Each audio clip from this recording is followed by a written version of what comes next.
Okay, now I'm ready to record. Oh yeah.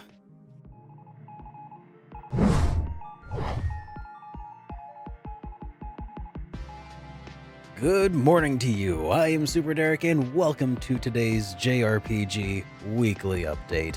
And in case you didn't know, last week they were doing a little thing over in Japan called Tokyo Game Show, which is like a whole other E3 just dedicated to Japanese games. It's maybe not as huge as E3, but as far as we're concerned, with JRPGs and such, this is like a second E3. And the fact of the matter is, wow, we got a lot to talk about, guys. Sit down. First of all, action RPGs are out and turn-based RPGs are in. Okay, well maybe that's not true, because they're both pretty much in this episode. But you know what? Life is good. We've got today's top headline, which is that the Final Fantasy VII Remake has been blowing up on the internet for a few really good reasons, really. So at Tokyo Game Show this year, they came out with a brand new trailer that really just by itself was show-stopping, just in and of itself. And then on top of that, they had like a 12-minute just demo of gameplay going on that just showed off a whole lot of additional things that just made it look so cool. And it raises the question, is this Square Enix like returning to form? Are they good? Are they good again? I mean, we all knew that Square Enix was kind of like the Daddy Warbucks of the JRPG scene. They've never had any like monetary issues that kept them from making a really stellar looking game, but I mean, they've had some other questionable choices that they've been making through the years, but it's like, man, suddenly this game looks like it's gonna be really, really good. And not only that, but the fact of the matter is they also, for you holdouts, I was one of them, who really weren't happy with the fact that this game is going to be an action RPG mixed with a turn-based RPG.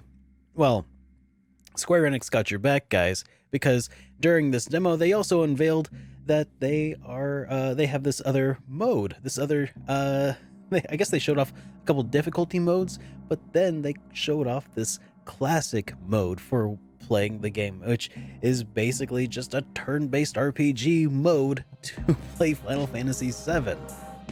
Wow, that should I think they just sold the rest of the holdouts on this game. I might be wrong. There might be some Tifa Boob purists out there who are like, nope.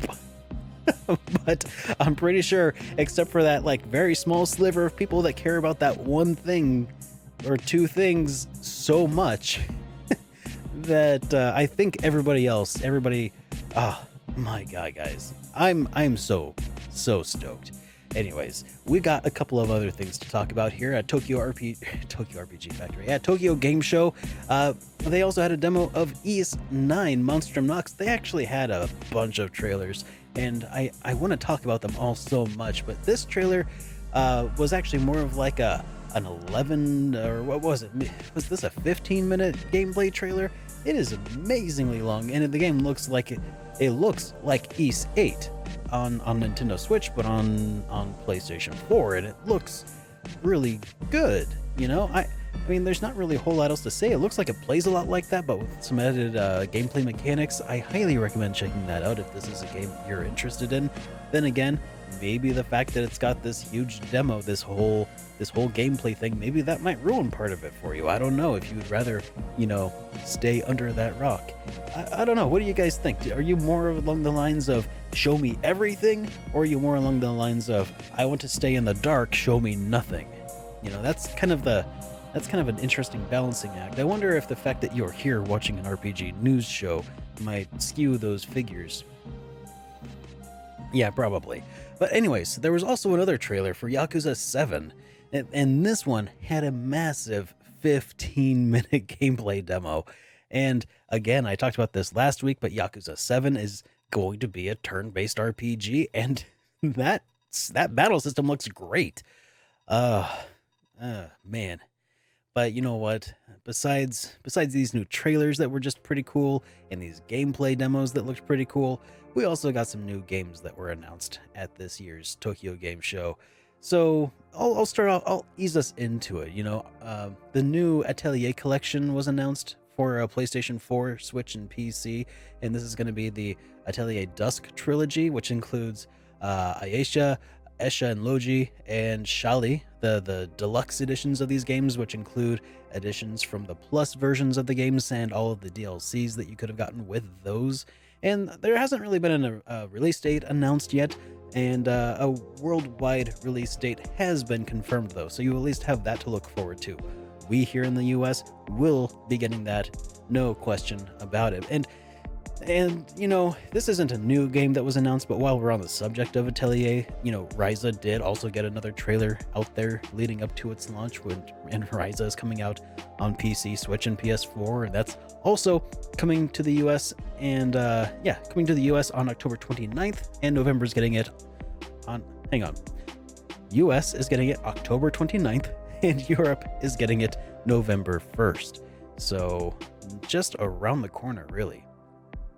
Now, Yokai Watch 4, also, we already talked about this a while back. That came out on Nintendo Switch. Well, it's kind of interesting.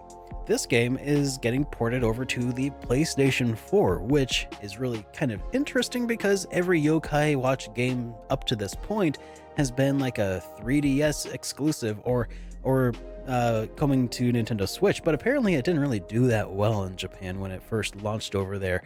And it looks like some people are starting to speculate, and I think this is entirely possible, that because it didn't do so well, maybe that's what's sparking Level 5's idea to maybe expand the series into the PlayStation territory, give a console different, tread some new waters and see how it does over with a different crowd.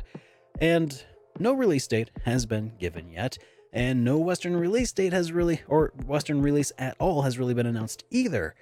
So, I wouldn't be surprised though if they're testing out new waters with the PlayStation 4. I think that the US has sold more PlayStation 4s than in Japan, so it would really make a lot of sense for them to bring it to the West. Maybe. We'll see. Also, Spike Chunsoft showed off a brand new action RPG at Tokyo Game Show this year, which was Katana Kami, which is a spin-off of the Way of the Samurai series, and it is currently being developed by Acquire. Again, no new release date has been announced, but the game is coming to PC, PlayStation 4, and to Nintendo Switch. And then I'd like to ask you guys 3 questions. The first one being, do you like first-party Nintendo RPGs? Do you have a Nintendo Switch? And then third, do you like fitness games? One of those does not sound like the other, does it? Well, if you answered yes to at least 2 of those questions, this next thing might just be up your alley, guys. Ring Fit Adventure is basically a Wii Fit RPG. This is kind of interesting. Nintendo may have just discovered how to get me to actually get up off the couch and start exercising. Let me know if you guys want to see a review of this at some point. God help me.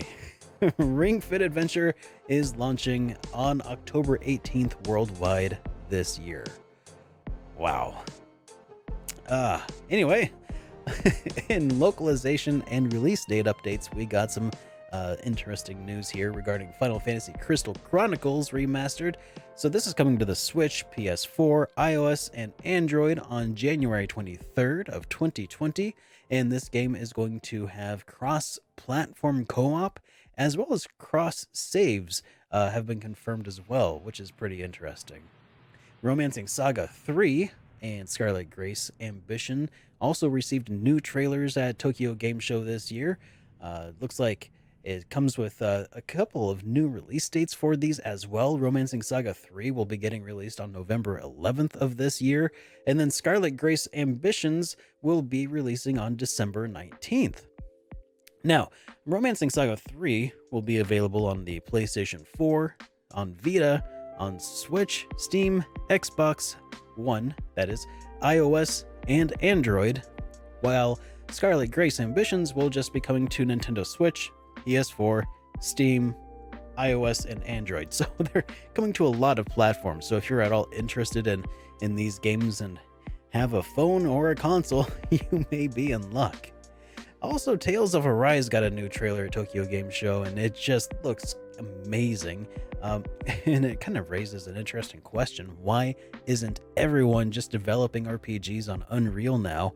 Because it just looks fantastic, and I mean, it'd save them so much time and trouble just to not have to reinvent the wheel every time.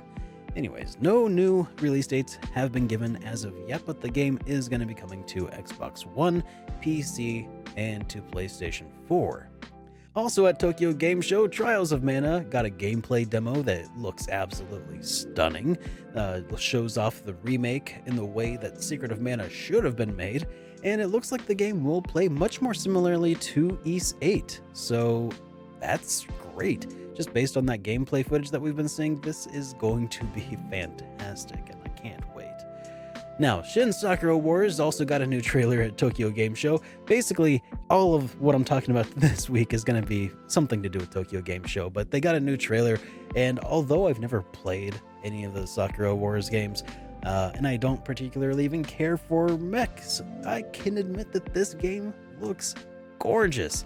The game will be launching in Japan on December 12th this year, and I'm not really sure if we've got a release date. I don't think we have a release date here for the West yet. So knock on wood that we'll be getting confirmation of that before long.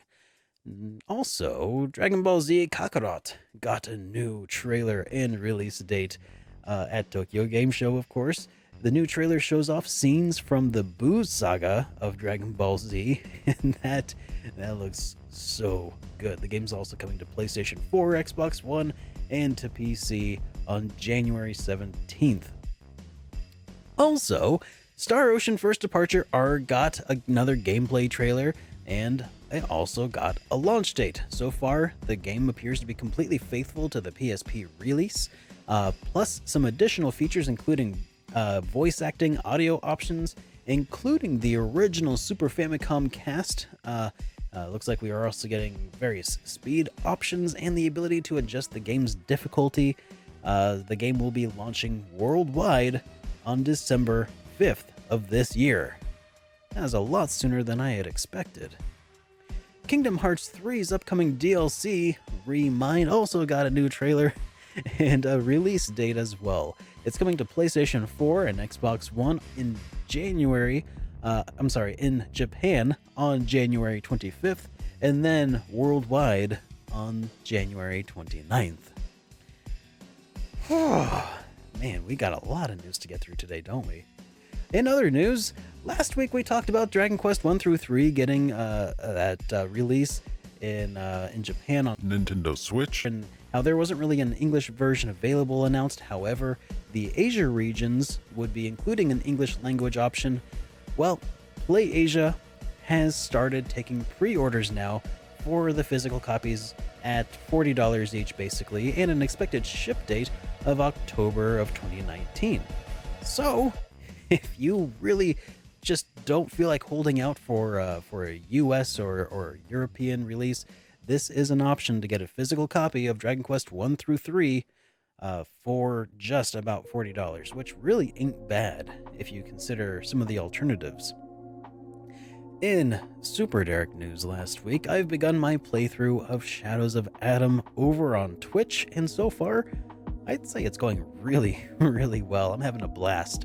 And also my review of Star Ocean, the second story, is currently underway and currently being edited together, and I'm hoping for a release on Friday, if all goes well.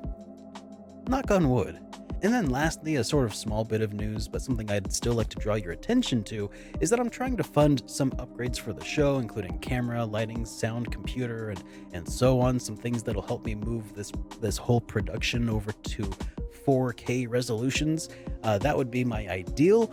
And so in doing so, I'm going to be starting to place some referral links in my videos, like in the comments sections and stuff. So if I've ever sold you on a game, if I've helped convince you to go ahead and purchase a game, this would be a way for me to get some sort of like kind of like a commission off of that, and it doesn't cost you guys anything extra if you want to follow those links. But anyways, if you feel like helping the show, and if I talk about anything that you might want to pre-order or something, follow the links in the bottom, and you'll really help me out a lot. Also, in this week's JRPG Weekly Forecast, Nintendo's Legend of Zelda Link's Awakening is coming out on the 20th. This is not an RPG, in my opinion, but it's close enough that I think a lot of you won't want to miss this thing. This is a really cute looking remaster, and I'm looking forward to giving it a shot at some point as well. No Kuni Wrath of the White Witch Remastered is coming out on PlayStation 4 and PC here on the 20th, and this game is it's looking pretty sweet. It's also coming to Nintendo Switch, but that's not the remastered version, but it's just the base version. That is also coming out on the 20th of this week as well. So Spike Chunsoft has another game that's coming out this week as well. It's called AI, the Somnium Files. It's coming to PlayStation 4, PC, and Nintendo Switch. This is kind of a mature looking action RPG, and it's coming out tomorrow. So you might want to get on that if if you haven't already, because it looks like it's going to be kind of a limited run. It's probably going to be difficult to get your hands on later. And then there's an action RPG called Zenith that is coming to Nintendo Switch this week as well, and it looks kind of interesting. Now, for this week's question of the week, have you been following Tokyo Game Show very closely? And if so, what is it that got you the most excited? I mean, clearly for me, I think what was most exciting was Final Fantasy VII Remake showing off its got a classic mode, because I do like our action RPGs. I like them a lot, but given the choice, I'd take the classic mode any day. And so this has just sold me. Like, if there was any doubt that I was like, oh, if I could find some reason not to buy this game, well, that just went out the window. Anyways, guys, thanks for joining me. I have been SuperDerek, and this has all been news to me. See you next time, guys.